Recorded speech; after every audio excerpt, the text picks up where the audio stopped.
Radio Espace, Espace TV, les grandes gueules, la prolongation. Retour donc en cette deuxième partie, de cette troisième partie finalement de cette émission. Et nous repartons du côté de Bofa, d'où nous allons joindre à nouveau Abdulaziz Sow. Il est porte-parole de manifestants qui réclament le départ tout simplement de Seydouba Kissing Camara. Il est maire de la commune urbaine. Jacques, il y a peu, nous écoutions Abdulaziz Sow. Oui, nous l'écoutions. Et il va falloir qu'il revienne davantage pour nous parler peut-être de l'élément déclencheur de tout ceci, puisqu'il parle d'un constat général sur les ressources que génère la commune urbaine de Bofa, qui ne serait pas bien gérée par le maire Kissing, ce qui serait très étonnant, puisqu'il avait été présenté comme l'espoir de Bofa. Il s'était présenté sur une liste indépendante, rappelons-nous, et puis le seul avec ces statuts-là à pouvoir réaliser un score honorable à l'époque, puisque c'était une majorité absolue, ce qui a fait que ni le pouvoir d'alors ni l'opposition ne lui faisaient ombrage finalement. Voilà comment il a pris la mairie. Si finalement au sein de la société civile, puisqu'on peut considérer qu'il est venu de la société civile, il n'y a pas de solution, alors là, on continue à se poser des questions finalement sur qui peut-on compter pour développer nos municipalités. Absolument, jusque-là, le maire de Bofa, perçu de cette façon-là. Abdulaziz Sow, rebonjour. Bonjour monsieur. Voilà, nous étions avec vous il y a quelques minutes. Jacques, vous posez la question. Donc, vous avez cité un certain nombre de sources de revenus de la commune que Seydouba Kissing et sa commune, donc les conseillers, gèrent directement. Mais quel a été l'élément déclencheur de cette revendication de ces derniers temps? Qu'est-ce qui vous a poussé finalement à sortir dans les rues pour réclamer son départ?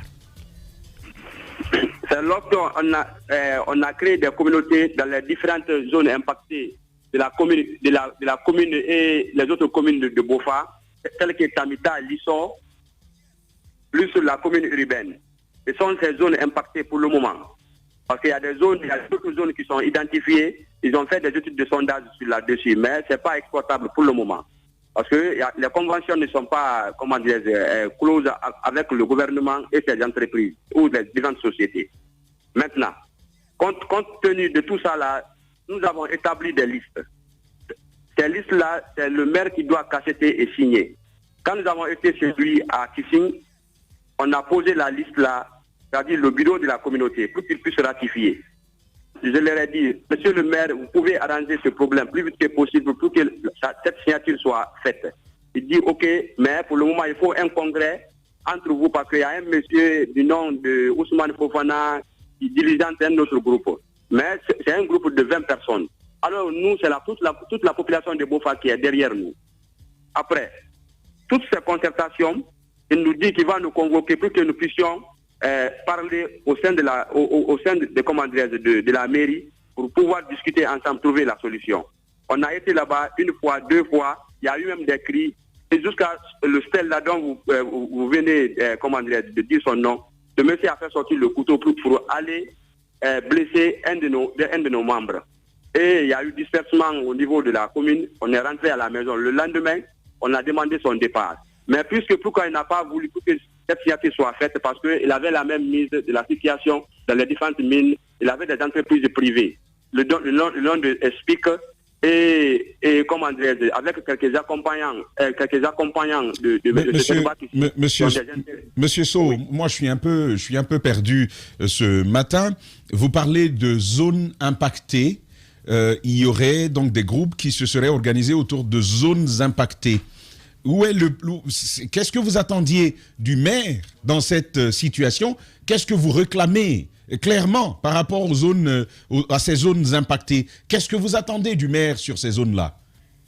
Voilà, ces zones impactées, ils ont un droit.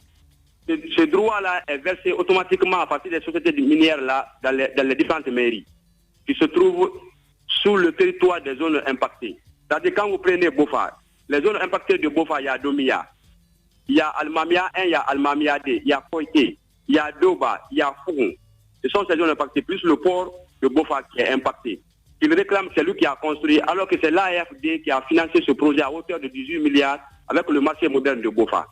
Et nous avons ces preuves-là. On va vous montrer, lorsque je vais rentrer à Conakry, on va vous mettre ce document-là à votre disposition pour que vous puissiez analyser davantage. Et c'est même passé au journal officiel. Maintenant, au niveau des autres zones impactées, là où il a la même mise sur la chose publique. Oui, monsieur Sow, on a quand même des informations autour de ce dossier. On vous accuse d'être manipulé. Il y a des informations, des documents d'ailleurs, parlant de vos liens avec le calife Alassane Camara, qui a signé une convention avec la société Chalco pour la mise à disposition des exigences simples du contrat de nettoyage au niveau de Chalco. Quels sont vos liens avec le calife? Parce qu'il y a l'autre information, c'est que vous avez proposé au maire de vous donner votre agrément pour votre association, ce qu'il aurait refusé, tout prétexte que s'il revient au maire MATD de donner des agréments pour les ONG, vous auriez pris cela pour un affront que vous n'avez pas supporté. Monsieur, l'agrément n'est pas pour la communauté. Quand vous prenez les organisations à Conakry, je ne peux pas citer leur nom, puisque je ne suis pas dans la politique. Ça, c'est dans le cadre communautaire. Répondez à la question. Oui ou non, vous avez soumis au maire la signature d'un agrément pour votre ONG? Voilà, je réponds à la question. C'est pas que s'il peut tromper peut tromper une partie de la population, mais pas toute la population. Maintenant, si on prend le Khalif, il a accusé le Khalif dans l'affaire là. Le Khalif, c'est le ministre des Mines. Allô? Allez-y, on vous écoute, allez-y. Voilà, le Khalif, c'est le ministre des Mines lorsqu'il s'est déplacé pour partir. Allô? Mais oui, vous commencez avec ces allô, on vous écoute depuis le début, allez-y. Monsieur, le Khalif, c'est le ministre des Mines et de la Géologie qui lui a proposé de devenir le médiateur de toutes les mines qui se trouvent à Bofa. D'être médiateur. Ce n'est pas la population ni la communauté de Bofa qui lui a choisi. Quelles sont vos relations avec le calife? Quelles sont vos relations? Parce qu'un médiateur qui signe une convention avec une société minière, là, il y a un problème. Un médiateur qui a un contrat avec Chalco, là, ce n'est plus un médiateur. Il devient un prestataire. Il devient parti. Quelles sont vos relations? Parce que j'ai sous mes yeux le contrat passé entre Chalco et le médiateur général. Attendez, monsieur Sow. Monsieur Sow, attendez, il va poser la question, on va vous laisser parler. J'ai sous les yeux le contrat passé entre le médiateur Alassane Camara et la société Chalco. Il est signataire de ce document-là, également Chalco. Et quelles sont vos relations avec le médiateur? Un journaliste, écoutez-moi très bien, un journaliste ne s'assoit pas dans les 4000 pour justifier. Je suis parti jusqu'à dans les locaux de la Grande Gueule, je vous ai déposé ces documents pour que vous puissiez venir sur le terrain faire des investigations autour de tout ce qui est des problèmes.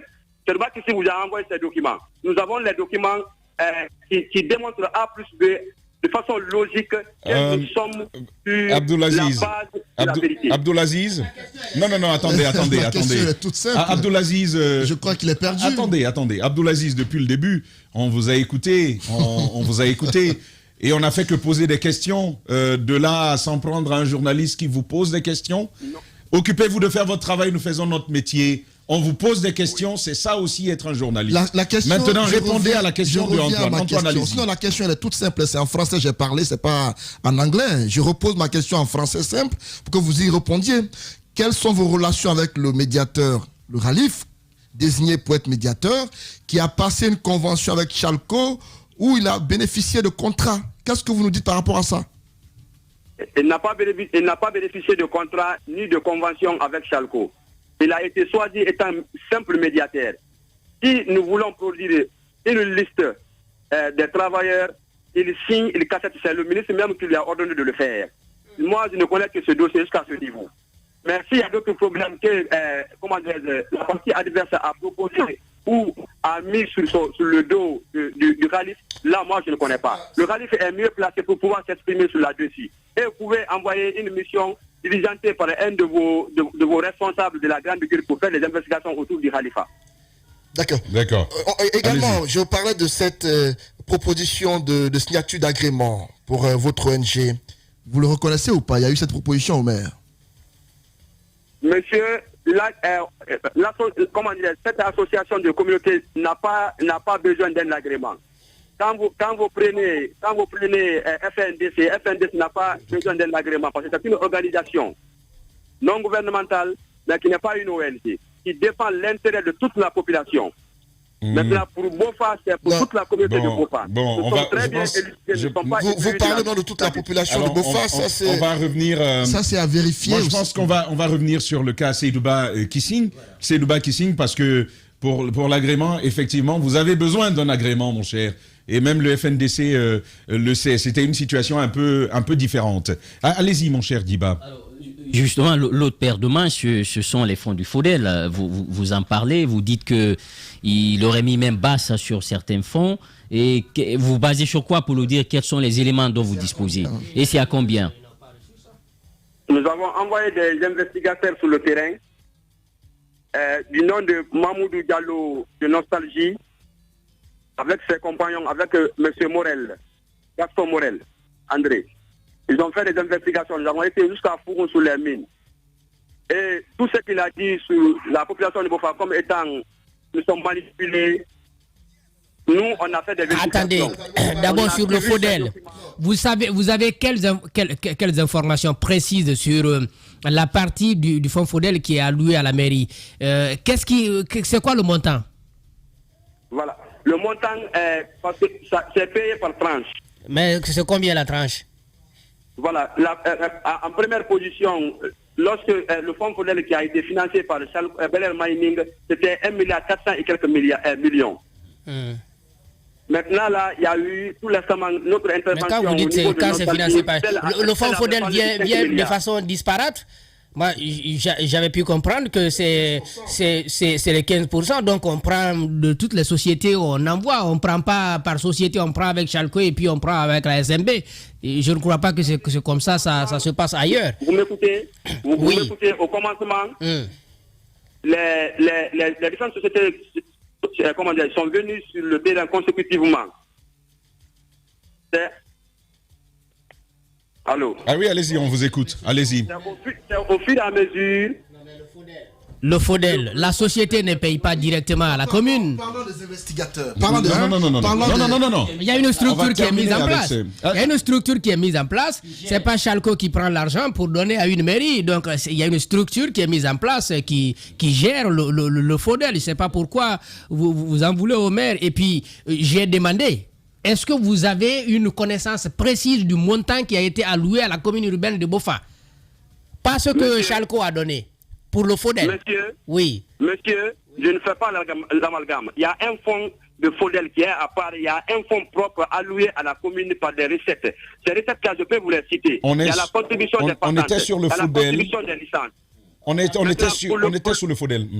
Allez-y. Voilà. Maintenant, pour le FODEL, ces différentes sociétés, par exemple, Bel Air Mining n'est pas fonctionnel.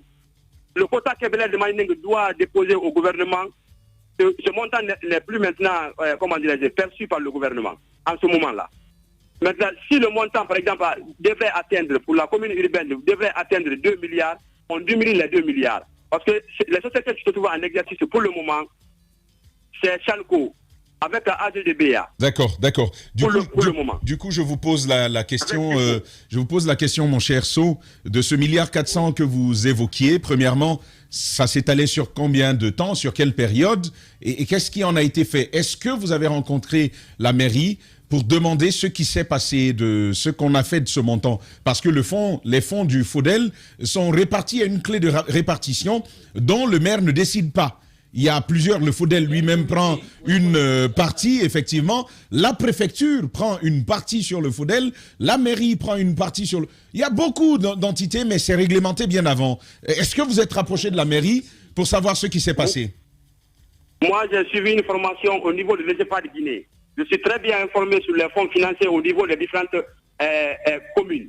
Quand j'ai été pour rencontrer M. le maire pour qu'il me donne l'interview, pour s'asseoir, en parler de la situation de la gestion au parc de la commune, il n'a pas accepté. Il n'est même pas à Bofa ici. Quand vous voulez le voir, il faut que vous attendiez 2 semaines ou 1 semaine. Quand il vient, il ne donne pas le temps. Il a créé du cabinet de consigne au niveau du ministère, comment dire, de la commune là-bas. D'accord. Voilà. En tout cas, bravo d'avoir fait toutes ces formations et ces démarches. En tout cas, nous suivrons cette actualité de très près, mon cher Abdoulaziz Sow. Merci d'avoir pris la parole chez nous ce matin. Antoine, on l'a écouté. On va tenter d'avoir tout à l'heure M. Steel Souma, aussi conseiller communal. Il va nous dire finalement ce qu'il en est. Oui, il dit par le nom de toute la population de Bofa, ce dont je doute fort. J'attends de vérifier cela. C'est bien normal non, que mais la population... Il y a un vrai problème de qualité aussi. Justement, c'est-à-dire au nom de quoi est-ce qu'il demande des comptes à M. le maire? C'est aussi important de savoir ce que... Mais bon, allez-y. Bofa, j'ai un peu été dans la ville, j'ai un peu vu, à travers mes émissions, dans quel état la ville se trouve. C'est une ville qui, de par le nom, vous avez l'impression que tout y est. Mais quand vous y allez, c'est une petite ville, Bofa. Et j'ai vu un peu comment la ville, en peu de temps, surtout la commune et tout ça, a changé d'image. J'attends de savoir c'est quoi la réaction de la mairie par rapport à ces accusations-là. Mais c'est tout de même...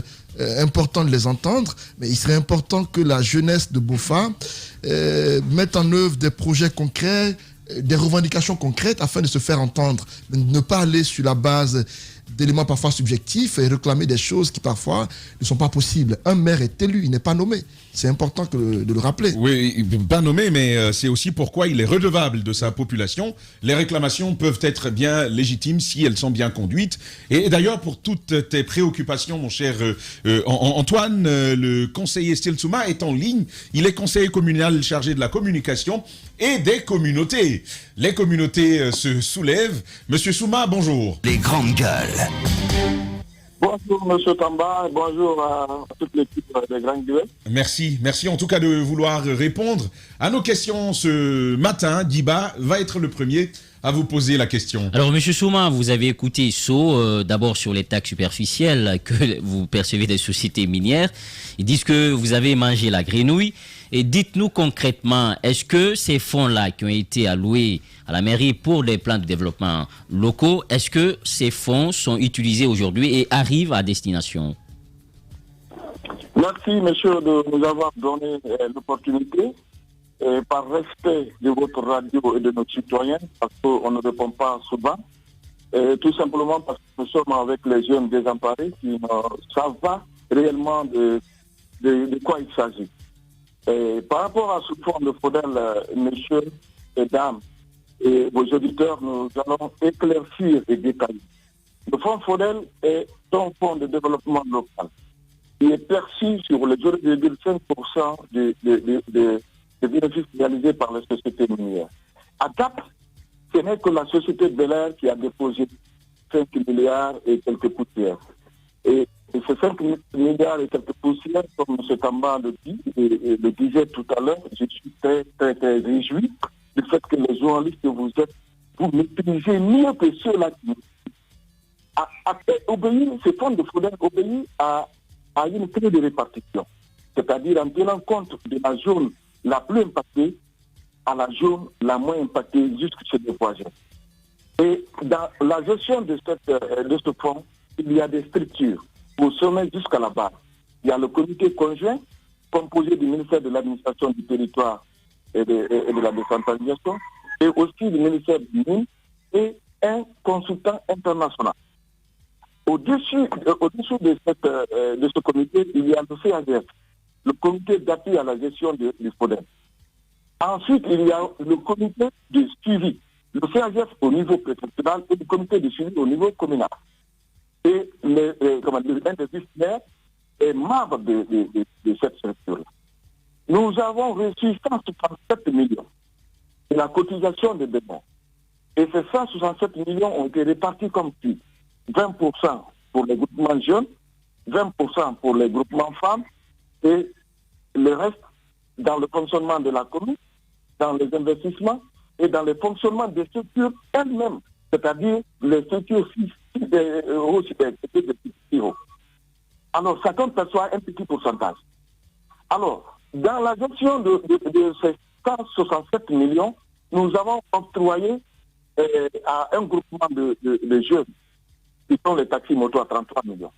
Nous avons divisé les 20% de 33 millions entre deux groupements de femmes qui ont reçu 16 millions et quelques 16 millions et quelques. Et le reste sont répartis entre le fonctionnement, les investissements et le fonctionnement des structures. Mais ce que je veux vous dire, à Bofa aujourd'hui... Quand vous dites le fonctionnement des structures, c'est quoi quelles sont ces structures-là? Tamba l'a dit tout à l'heure. Non, dites-moi, quelles sont ces structures? Regardez, les préfets ont leur part dedans. Les sous-préfets ont leur part. Le CAGF a sa part. Le comité de suivi a sa part.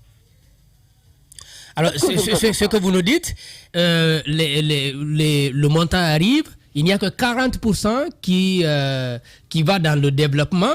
Les 60% sont investis dans le fonctionnement. Il y a un problème, non? Mais on soulevait cette problématique depuis...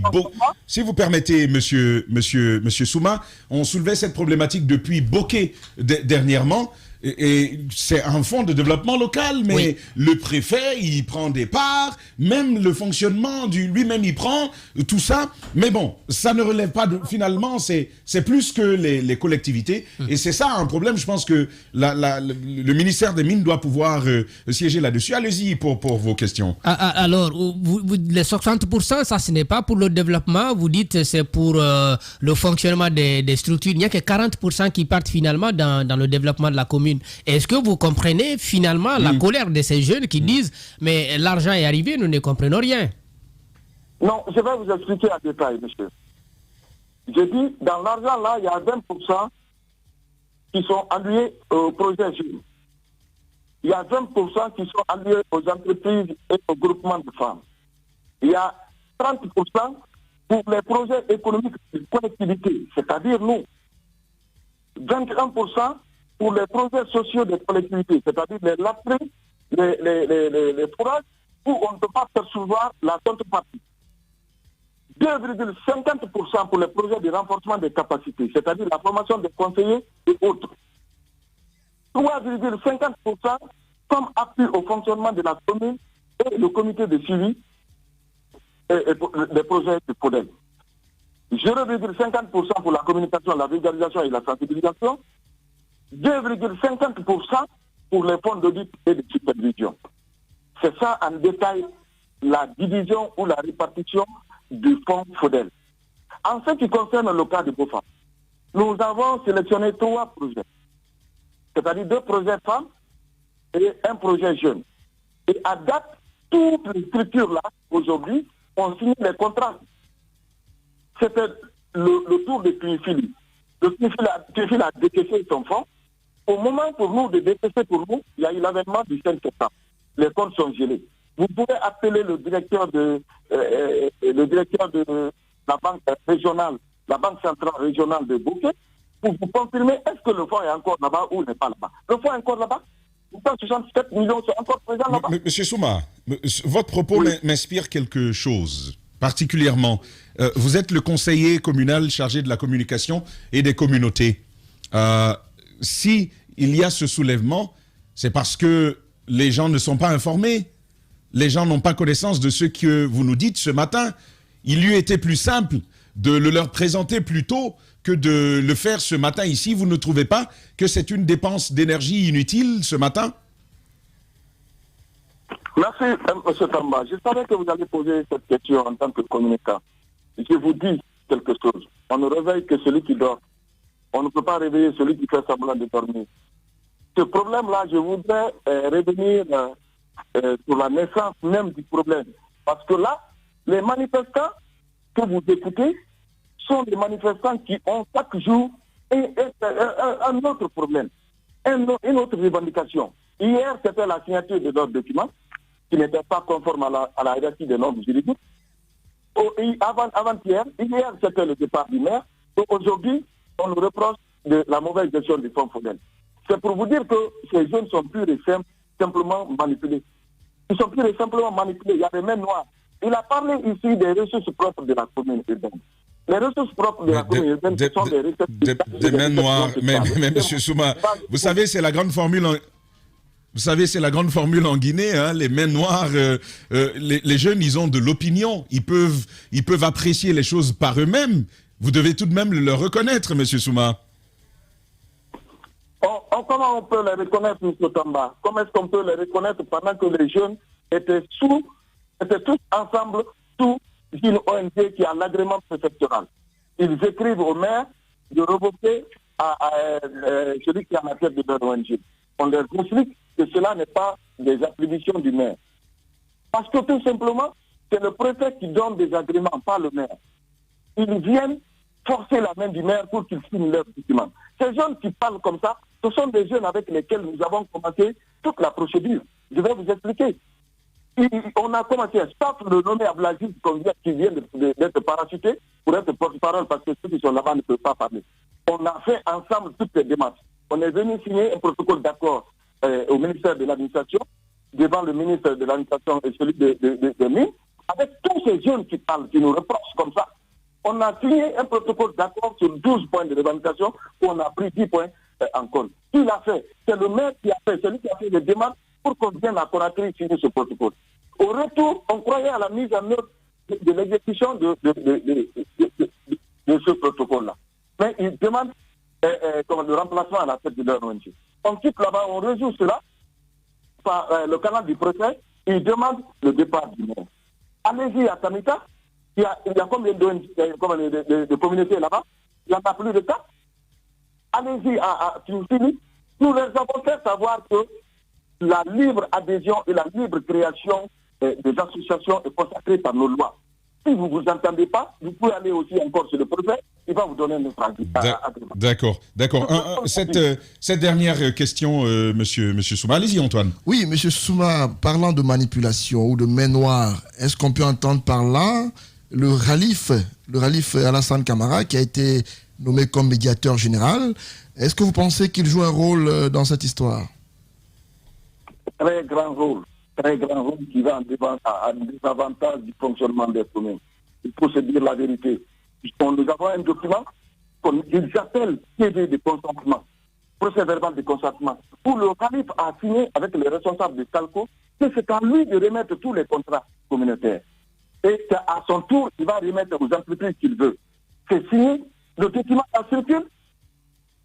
Ils vont se rendre sur le Khalif pour former ce qu'on appelle le lobby, afin de faire signer le document. Le Khalif vient à Bofa faire des réunions avec eux. Il reste jusqu'à 22h pour des réunions. Nous sommes à Bofa est une petite ville. Quand le Khalif veut se donner ses attributions, ses prérogatives, à quoi bon de mettre les communes en place? Parce que l'article 4 de notre code révisé code des collectivités, l'article 4 nous confère la défense et la promotion des intérêts collectifs des communautés. Mais s'il y a une personnalité, nous avons notre personnalité morale qui veut s'ingérer dans ça, qui va aller vers les sociétés, qui va signer un document juridique qui est en monsieur. Où est le problème? Parce que tout simplement, le Khalif là aussi est poussé par les entreprises qui sollicitent les contrats communautaires qui sont sur notre table actuellement pour les cahiers de charges et la finition des autres techniques. C'est tout le problème à Bofa. C'est tout le problème. Il parle des ressources. Nous n'avons pas 3 millions de ressources propres pour la commune. Le marché que nous avons trouvé en place, mes chers, il paye encore 15 000 francs par magasin. Le syndicat qui doit payer 900 000 par mois peut être redevable pour 8 mois. Il ne paye pas. Les équipements qui sont à la commune, j'ai vu la facture de 600 et quelques millions. C'est le maire qui a mis la main dans la porte, il a déposé là-bas. Maître Titi est simplement victime de sa rigueur parce qu'il ne signe pas n'importe quel document. Quand vous venez avec une donation de 30 hectares, de 40 hectares, de 60 hectares, il refuse de signer. Parce que vous avez quitté sur le contenu du domaine. Le domaine est habitable ou est agricole. Quand c'est habitable, pourquoi bon de s'acheter 60 hectares, 30 hectares? Nous avons des documents actuellement. Le moment venu, on va vous donner tous les documents que nous avons saisis. La société de Balandougou, par exemple. Je suis allé là-bas en tant que conseiller juridique pour interpeller la société le vendredi. Le lundi, les jeunes là sont sortis pour demander le départ du maire. Vous allez dire quoi? Camara, qui est Camara Soliba, qui est l'opérateur privé de notre marché moderne et qui nous disent que ce n'est pas la commune qui a réalisé. La commune est maître d'ouvrage. C'est nous qui avons monté le projet. C'est la Charente-Maritime qui nous a encadré techniquement afin d'avoir auprès de l'AFP ce financement. Qui peut me dire que ce n'est pas la commune? Ce monsieur est venu acheter une petite portion de terre dans le marché public. Il fait là-bas ses boutiques. Alors qu'il est l'exécutant du projet dont il est le destinateur. Il nous fait une concurrence déloyale. C'est le monsieur là aujourd'hui qui est derrière les enfants. D'accord. Je l'assume parce que moi, je suis conseiller juridique, je l'assume. C'est assez clair. C'est assez clair, monsieur Stiel Souma. C'est forcément des questions qui intéressent nos rédactions, aussi bien celle de Conakry et celle de Bokeh. Merci en tout cas de vous être prêté à nos questions ce matin. Nous sommes un peu mieux édifiés et nous nous intéresserons à cette actualité, bien entendu. Les grandes gueules, nous poursuivons notre cheminement. Juste derrière le tout dernier virage, et ce sera avec bien entendu un tout petit sujet derrière. Les GG continuent sur Radio Espace avec 3X Energy Drink de chez Établissement Casal, gare routière Cancan à Conakry. 3X Energy Drink, boisson à base de glucose, vitamines et sels minéraux. À boire en complément d'une alimentation normale, lors d'un entraînement poussé ou d'une compétition. 3X Energy Drink, le relais de votre énergie. Voilà, retour donc en studio, le tout dernier virage. Mon cher Antoine, Anzere-Corée, on a de l'électricité, mais aussi un premier cas de décès lié à la fourniture du courant électrique. Hein.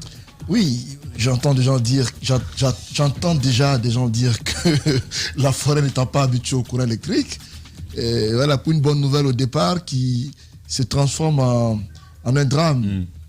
C'est malheureux ce qui s'est passé hier, une dame qui a voulu étaler son vêtement, son linge sur la corde, et la corde qui est un fil électrique dans lequel il y avait du courant électrique, et malheureusement qui a été électrocutée et qui a perdu la vie. Et elle n'a pas su. Elle ne savait pas. Bon, vous savez, plus qu'habituellement il n'y a pas de courant. Vous savez, Anzere-Corée, c'est 18h à 0h. Avant, et ça aussi c'est par intermittence. C'était pas régulier. Régulier, c'est 2 jours après. Maintenant que c'est 24 heures sur 24. Voilà, donc... Et donc elle a rendu l'âme comme ça. Wow. Et c'est une bonne nouvelle pour la ville. C'est vrai que nous regrettons cette mort subite de cette dame-là.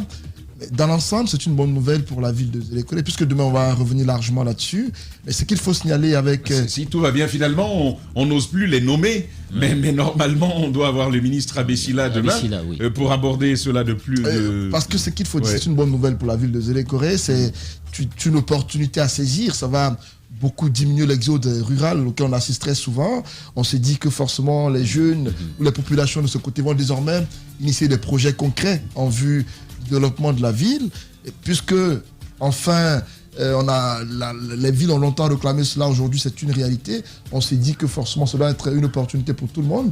Et Anzere-Corée qui renoue avec le courant électrique, avec un courant qui est donné par la Côte d'Ivoire avec la CIE.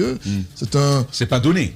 Bon, quand je dis donné, c'est fourni par la Côte d'Ivoire. Et on achète. Annuellement payé annuellement par la Guinée à hauteur de plus de 4 millions de dollars par an. Pour la ville de Anzere-Corée seulement. Non, 14 millions de dollars par an. Donc c'est le montant annuel, et pour le transport et pour la fourniture. Et donc c'est à la CIE de la Côte d'Ivoire qu'on paie. Ça va durer 1 an le projet, dans l'espoir que Soapiti en ce moment-là sera complètement fini, pour que Soapiti prenne la relève de la dessert du courant électrique. Il y a quand même beaucoup de réflexions autour de l'intelligence d'un tel projet, parce que Dr Ousmane Kaba nous disait c'est plus simple de réaliser des micro-barrages sur les chutes qu'on a en forêt pour fournir le courant que de le transporter. Le transport reviendrait plus cher que de le faire. Oui, mais l'autre aussi problème, c'est un couteau à double tranchant. C'est une question à double détente, parce que si vous faites des barrages partout, vous freinez l'eau dans son élan. Et donc, ça, justement, et ça a des conséquences dans l'avenir. Hein. En forêt, il y a des chutes carrément. Il y a des chutes, oui, on peut le faire, mais il y a beaucoup d'analystes qui disent que vouloir aussi aller trop avec des barrages à chaque fois, et nous avons des cours d'eau, certes, mais l'avenir, je pense que énergétique du pays risque d'être compromis. Donc ça, justement, c'est un projet sous-régional. Ça aurait été plus intéressant. Ça aurait été plus intéressant, et on en parlera plus largement demain. Ça aurait été plus intéressant que l'argent que l'on donne à la Côte d'Ivoire, l'on puisse par exemple le récupérer côté Sénégal, côté Guinée-Bissau, avec les parce que là, installations que nous avons. la question Parce que qui là, va, c'est lourd. la Oui, question qui va se poser 14 millions. millions. J'ai là sous les yeux les chiffres, les statistiques. Zéro Corée ne peut pas payer ça. Rapidement. Dans l'ensemble, le projet dans l'ensemble fait 323 millions d'euros. Le projet d'interconnexion. Oui, dans l'ensemble. Pour Zéro Corée seulement, c'est 11 mégawatts. L'achat annuel coûte à la Guinée 9 534 000 dollars. Annuel. Le transport annuel coûte 4 665 600 dollars. C'est qui fait les 14 total, millions. le contrat coûte à la Guinée 14 199 600 dollars. 51 km de ligne moyenne tension, 125 pylônes de Yekepa Libéria, c'est pris à partir de Libéria, au poste de Zao en Zéro Corée, soit 42 km et 1500 lampadaires éclairage public en Zéro Corée, électrification des villes de Lola, Yomu, Djeke et toutes les localités environnantes. Voilà, donc c'est un projet. C'est intéressant. Oui, c'est un projet sous-régional, c'est la Guinée, Donc, le Libéria. Mais en fait, en vérité, ça coûte 4 millions et quelques, 4 600 000 dollars, parce que les 9 premiers millions, ce sont des millions d'installations. Voilà. C'est des installations.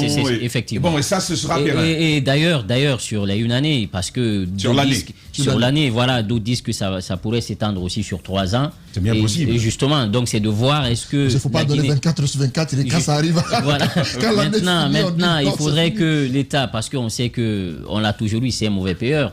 Il faut que, parce que si à un moment donné, on c'est un partenaire étranger. Oui, c'est un partenaire public, parce que c'est un projet sous-régional. Voilà. Mais on connaît la Guinée. On connaît la Guinée, Antoine. On connaît la Guinée. Ça a changé avec le CNRD. Non, attention. Ils disent qu'ils tiennent parole. Non, attention. Je pense que après ceux qui vont venir, ils diront ils ont laissé un héritage lourd et voilà ce qu'on va assumer. Donc chacun rejette la faute à l'autre. Donc il faut être très prudent sur la question. Ce qui est important, c'est que nous on va se battre pour aller vers la production au niveau de Swapiti, de Amaria, ça va nous permettre de faire justement un transport pour essayer de pallier ce problème. Mais l'un dans l'autre, c'est un projet qu'il faut saluer. Maintenant, sur le cas de la dame, parce que ce qu'il faut rappeler, c'est que c'est un danger quand même, parce que ça ne reste pas sans conséquence. Les gens étaient habitués à 18h-0h. Aujourd'hui, c'est 24h. Les enfants sont à la maison, parce qu'avant, quand ça venait à la nuit, les enfants souvent sont au lit. Et donc, il faut revoir aujourd'hui les installations dans les domiciles. Il faut savoir que l'électricité, quand même... En Côte d'Ivoire, ça coûte très cher. Je ne sais pas comment la Guinée va s'organiser pour nous écorer par rapport au gaspillage. Il faut des compteurs à l'utilisation. Voilà, donc ça, il y a ces paramètres. Et l'autre question, il faut qu'il y ait une sensibilisation. Parce que c'était prévu dans le projet même. C'était prévu dans le projet. Il y a un volet sensibilisation pour amener d'abord la population à adhérer au projet, mais aussi à comprendre un peu la portée de la chose. Il faut revoir les installations dans les domiciles, parce que si ça ne se fait pas, EDG se limite au niveau du poteau principal. Donc l'installation dans les maisons, ça ne relève pas d'eux. Donc il faut que les familles... Mais si, ça relève de... Non. Dans votre maison, non. C'est pas EDG. Donc c'est pas... C'est des fils... Justement, voilà. Donc il faut que les familles... Soudanais. Voilà, il y a des tensions qui viennent, donc on transporte le courant. Il faut que les familles, qu'on commence à les sensibiliser, parce que d'aucuns disent, non, EDG, ils sont limités sur les poteaux. C'est pas leur rôle. C'est à la mairie, c'est au gouvernorat de le faire. Sensibiliser les gens, mais aussi les inviter à revoir leur installation, parce que ce n'est plus adapté. Aujourd'hui, vous avez le courant qui vient 24 heures sur 24, et ça n'est plus la même chose à 18h-0h. Donc il faut adapter les choses par rapport à l'investissement qui est fait sur le terrain. Exactement, mon cher Jacques. Un projet forcément avec beaucoup d'impact positif. Ça va booster l'activité économique, notamment celle qui exploite l'électricité. Mais je pose quand même aussi la question des énergies renouvelables. Que fera-t-on de l'eau, du soleil et de l'air? Je pense que c'est une transition qui s'impose aujourd'hui. Oui, d'abord sur ce qui est fait. Et parce qu'on dit c'est pour une année, ça pourrait aller sur 3 ans. La réflexion, et je crois Ousmane Kaba, je l'avais écouté aussi, qui disait prendre le courant finalement en basse-côte pour l'amener en Zéro Corée coûterait beaucoup plus cher à la Guinée que le prendre en Côte d'Ivoire pour l'amener en Zéro Corée. Est-ce que finalement on n'irait pas dans une réflexion qui allait intégrée, une réflexion intégrée pour amener, si vous voulez, ce transport-là qui est fait maintenant là à Zéro Corée, un transport pérenne. C'est-à-dire qu'on ne puisse pas stopper, n'est-ce pas, le projet à ce niveau. Mais pour quand on va prendre où? Moi, le cancan, je crois. C'est une question que on pourra prendre en basse-côte. Et puis il y a des barrages qui pourront, il y a Maria qui arrive, il y a Swapiti, je crois, on peut prendre jusqu'à ce niveau. De toutes les façons, pour aller jusqu'à Zérékoré, si vous calculez la distance, vous vous rendez compte que c'est beaucoup plus proche du Libéria où on a pris, n'est-ce pas, ce courant, que le prendre, n'est-ce pas, à Swapiti. Donc quand on me dit c'est un an, le temps pour Swapiti d'assurer la relève, il faut que le gouvernement entre bien dans les calculs économiques pour voir dans quel projet on perd le plus. Maintenant, il faut mettre en place un mécanisme quand même de recouvrement. Je sais que les populations de Zérékoré, en tout cas si c'est la commune urbaine, elle ne peut pas payer les 4 millions de dollars. Maintenant, il faut compter sur les entreprises qui s'installent et puis voir la tarification de manière à ce que l'État paye moins. Parce que si l'État doit continuer à payer arrêter les vols à EDG. Hein. Oui, arrêtez les vols. Oui, parce que si on continue à 12 salaires à détourner de l'argent à ce niveau, ça posera tout naturellement un problème. Et puis la réflexion, elle est légitime. Est-ce qu'on va se contenter de l'hydroélectrique? Je crois que non. Il faut aussi envisager d'autres sources. Le solaire, on dit la Guinée, il y a beaucoup de soleil. Par exemple, pour Cancan dont tu parlais tout à l'heure, on pourrait pourquoi pas se lancer dans un projet solaire et ça pourrait régler le problème pour Cancan, Sigiri et puis partout là-bas, le soleil, c'est pas ce qui manque là-bas. L'énergie éolienne, on peut. Non, mais même en forêt, par exemple, chez nous, là, habitent mes parents, c'est après, lorsqu'on parle du solaire, ce qu'ils disent, c'est l'espace, parce que ça occupe beaucoup d'espace. Ah oui, ça occupe beaucoup d'espace. Donc c'est l'argument pour ça que Cancan est plat, ça va. C'est l'argument là qui est développé. C'est la plus vaste région, non, du pays. C'est la plus vaste région. Oui, région. La Haute-Guinée. En termes d'espace. Oui. Donc il y a la question d'espace avec les énergies solaires, mais sauf que ça a un avantage en termes de coût, d'investissement, parce que si vous prenez les centrales, ou les barrages aussi, l'investissement est assez lourd, l'amortissement et tout ça, donc pour essayer d'amortir tout cela, c'est beaucoup d'investissement. Maintenant, je pense qu'on peut faire une transition énergétique, comme vous l'avez dit. Elle s'impose aujourd'hui. Justement, elle s'impose. Est-ce que tout le monde fait aujourd'hui? C'est ce qui est encouragé. Et espérons que dans leur politique, disons énergétique, ils vont le prévoir. Mais elle coûte moins cher. Mais vouloir faire des barrages hydroélectriques partout, ça a des conséquences dans l'avenir. Vous voyez le conflit du côté, je crois, c'est l'Éthiopie. Voilà. C'est avec le barrage de la Renaissance, justement. Avec l'Égypte. Justement, l'Égypte, avec le grand barrage qui est fait, parce que ça, c'est une rétention. Le bassin du Nil. Justement, du Nil. Le plus grand barrage de l'Afrique. De l'Afrique, voilà. Donc, aujourd'hui, l'eau, c'est un enjeu aussi majeur géopolitique. Parce que qui parle d'eau parle de limitation des frontières, de la fin des frontières entre les pays. L'eau qui quitte en Guinée peut traverser beaucoup de pays. Et donc, si vous faites des barrages un peu partout en Guinée, c'est que d'autres préfectures peuvent avoir des conséquences après. Et d'autres pays. Donc, je pense qu'il faut tenir compte. Plusieurs pays sont tributaires de la Guinée. Voilà, ça se voit déjà avec, comment on appelle ça, le barrage. C'est Swapiti, voilà, justement. Les sous-préfectures justement, qui ont été impactées. Bangouya et voilà. Donc, je pense que si Ousmane Kabach, je serais d'accord avec lui, mais il y a beaucoup d'experts qui disent qu'il faut aller doucement avec ces micro-barrages. Aller doucement. Dernier mot, Antoine. J'ai même vu ces images des internautes qui publient Cancan dans une obscurité totale, les Zérékoré illuminés, et disent que désormais Zérékoré devient la deuxième ville après Conakry. Il faudra des visas pour aller là-bas parce que bientôt la ville va se développer. On espère que la population vont saisir là-bas le rebond et en faire une opportunité. C'est ce que nous espérons. De l'autre côté, on parle du Ramadan. Le Ramadan qui a commencé il y a de cela 5 jours. Déjà, vous le savez, à chaque mois de Ramadan, il y a les comportements qui changent, également les habillements et tout cela. Nous saluons très souvent la présentation ou encore la façon par laquelle les femmes se métamorphosent. On espère que ça va continuer comme cela, même si c'est pas sûr qu'après le Ramadan ça continue. Mais il y a des comportements tout de même qu'il faut parfois. Tu veux que ça continue? Il y a des comportements qu'il faut parfois signaler, Tamba. Non, je posais la question. Est-ce que tu veux que ça continue? Mais si, que ça doit continuer. Non, il faut que. C'est juste une question que je posais. Nos femmes sont dignement habillées et j'apprécie cela. Si ça pouvait continuer, ce serait bien. Mais de l'autre côté, il y a des comportements tout de même qui sont à reprocher. Et, par exemple, sur le plan de l'interprétation que l'on fait parfois du Ramadan, il faut qu'on se dise que c'est un pays laïque, la Guinée. Mais on constate très souvent que certains ont tendance à croire que c'est un pays islamique où il y a des principes qu'on impose à tout le monde. C'est vrai qu'il y a la majorité qui est musulmane, mais lorsque souvent on reproche à des personnes d'être la nuit dans les maquis ou dans les bars parce que d'autres sont à jeun ou sont dans le Ramadan, là, c'est un peu aller à l'encontre des principes de la laïcité. Parce que les autres ont le droit aussi de faire des choses qui leur sont propres. On a vu hier ces images de citoyens qui se sont attaqués à un hôtel la nuit à 20h, sous prétexte qu'ils sont dans le mois de Ramadan, on ne doit pas ouvrir les hôtels. Il faut que les autorités prennent... Non, c'est pas un hôtel. C'est un motel. Oui, bon, hôtel ou motel, mais dans tous les cas, c'est fait pour passer la nuit ou passer du temps. On ne peut pas interdire aux gens, quelle que soit la nature de l'endroit, on ne peut pas interdire aux gens de les ouvrir. C'est pas interdit aux gens d'ouvrir les hôtels, les motels ou les bars. Que chacun, ceux qui font le Ramadan ou le jeûne, s'abstiennent de manger et de boire, mais ceux qui ne sont pas dans le Ramadan sont libres de faire ce dont ils ont envie de faire sans qu'on les y empêche. Mais ce comportement, il faut que ce soit dénoncé pour que les gens sachent comment se comporter dans le mois de Ramadan. Parce qu'il ne faut pas gêner et pécher. Vous ne pouvez pas être dans le jeûne et commettre un acte qui peut mettre à l'eau tout ce mois de pénitence ou ce mois de pénitence. C'est pas normal.